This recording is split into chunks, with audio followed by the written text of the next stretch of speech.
Should you play Persona 5 The Phantom X in 2025? The short answer is yes. It has a strong potential to captivate both fans and newcomers with its stylish mobile presentation, generous gacha mechanics, and deep RPG systems. While not without flaws, it's one of the most ambitious mobile RPGs inspired by a beloved franchise. Now, before we start the review, let's go to the mobile system requirements. For iOS, the minimum is iOS 13.4.1 or later, iPhone 11 or higher, iPad 9 generation or higher, and 30 GB free storage. The recommended system requirements are iOS 15 or later, iPhone 12 or higher, iPad Air 4 or later, and 30 GB free storage.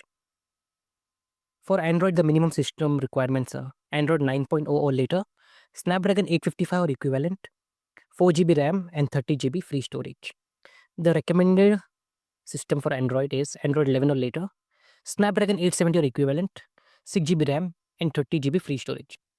The point to be noted is some players report lag and freezes even on high end devices like Galaxy S25 or iPhone 15, especially during battles or post combat transitions.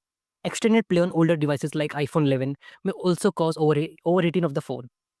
So, now that we have completed the system requirements, let's go into the review. Persona 5 The Phantom X is a turn based RPG set in an alternate Persona 5 universe. You play as Wonder, a new protagonist who leads a group of phantom thieves across Tokyo.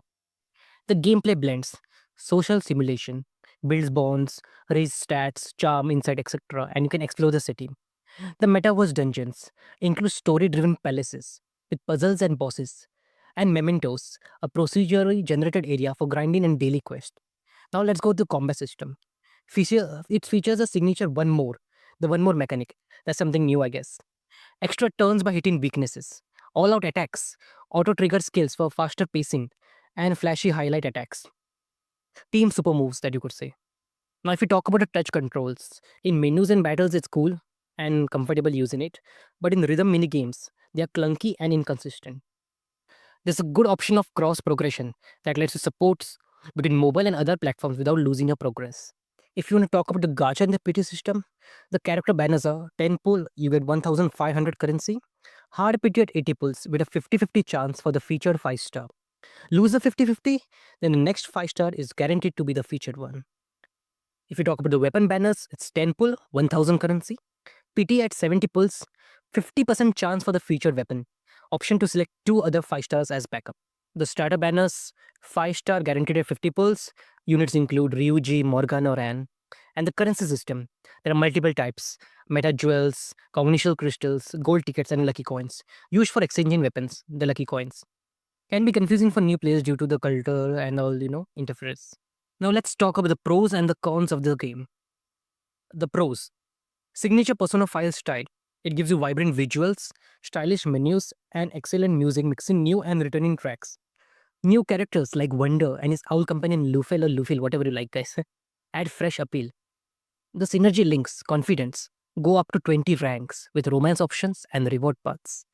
All of you like romance, even though you're single, but still. Satisfying combat with depth and polish adapted well to mobile play.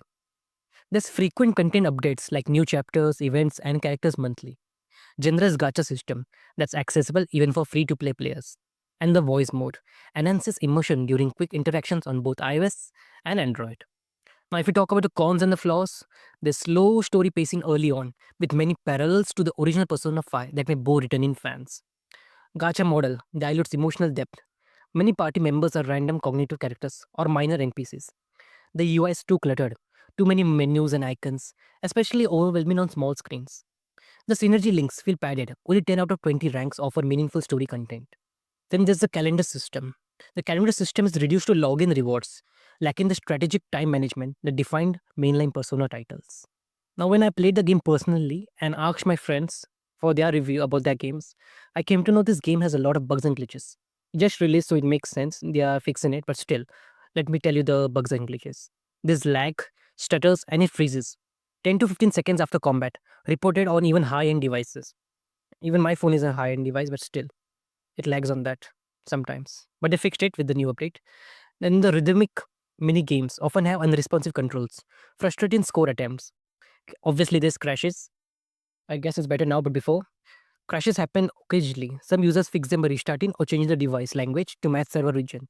Example English for global. Overheating, common on older phones like iPhone 11. The global version lags behind Chinese release, missing content like 110 pull guarantee and other updates. In short, the pros and cons are in pros are stylish Persona 5 presentation, strong combat mechanics adapted well for mobile, regular updates and generous gacha for free to players, cross-platform support. The lows are lag issues even on top tier devices, weak early story and shallow social sim aspects, UI overload and multiple confusion currencies, emotional depth of party interaction is weaker due to gacha focus. So my final thoughts are Persona 5 The Phantom X is a stylish content-rich mobile RPG that delivers the Persona feel in bite-sized mobile form. The generous gacha and frequent content make it inviting to free-to-play players. But its optimization problems, bloated interface, and toned-down social system may disappoint fans expecting the narrative depth of the mainline series. So if you love Persona polished mobile RPGs, it's worth a try. It's obviously worth a try, but expect some grind, bugs, and feature delays.